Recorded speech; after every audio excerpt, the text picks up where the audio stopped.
Welcome back to BuonaPappa. Today we are going to prepare a savory recipe using pumpkin, such a big seasonal ingredient now, and we're going to prepare together savory pumpkin scones that you and your little ones can enjoy simply like that, plain, or as we did, you can use them as panini and fill them with so many goodies. But let's start together, first of all, preparing our savory pumpkin scones. First thing to do, we're going to preheat the oven at 425 Fahrenheit degrees. Then we're going to add in a nice bowl the flour, the baking soda, the baking powder, and mix. We are also going to add the pumpkin puree and the butter, soft and cut in small cubes.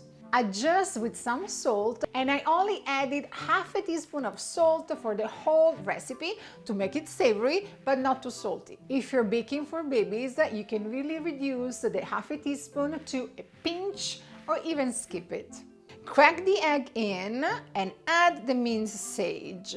Mix with a spatula and slowly add the milk a bit at a time. In a few minutes, you will obtain a uniform dough, soft but not sticky.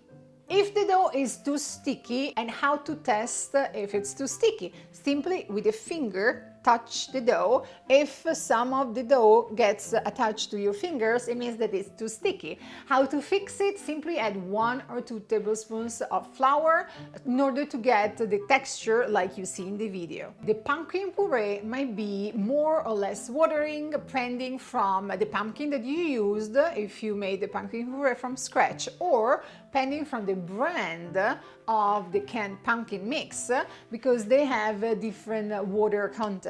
You want to obtain a soft dough, but dry enough to be rolled with your hands on a flat surface, dusted with some flour. And I created a thick 1-inch layer. Using a round-shaped cookie cutter or a glass, cut out the scones and place them on a baking sheet lined with some parchment paper. With the suggested quantities, I was able to create 8 scones. Brush the surface of the scones with milk to get a nice shiny finishing.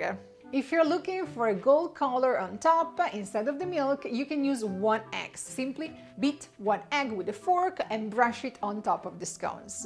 Bake the scones in the preheated oven 425 Fahrenheit degrees for 12-15 minutes. Remove them from the oven, let them cool down completely, and then enjoy them. How to enjoy them? So we found different ways.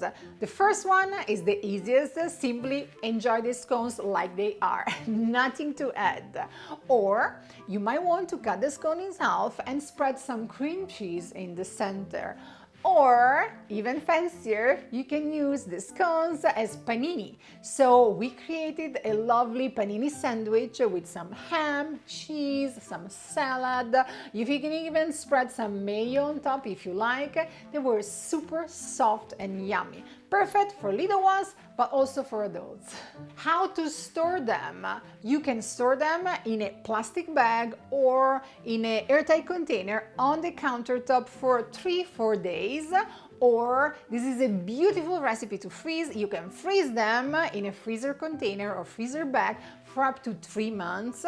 And usually I thaw them 1 minute in the microwave. They will be nice and soft, like freshly baked. You don't have sage?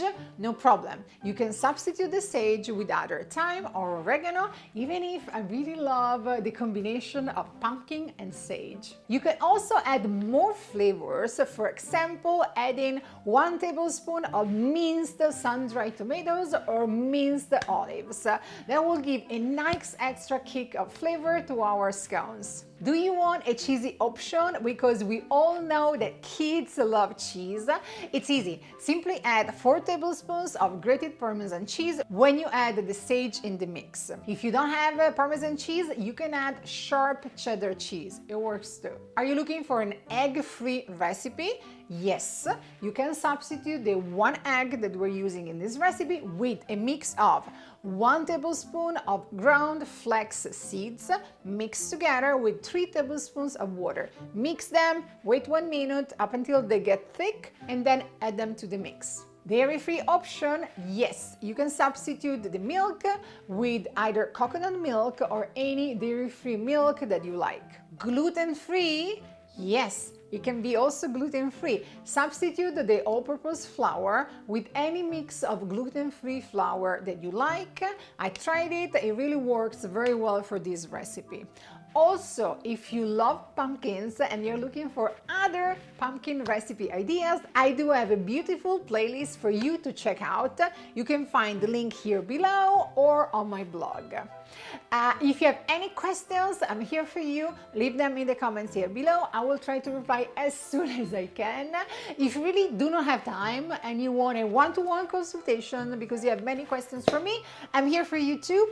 I do have a quick guide, a one-to-one consultation that you can purchase, and the link is here below, and I will be happy to chat with you and reply to your questions.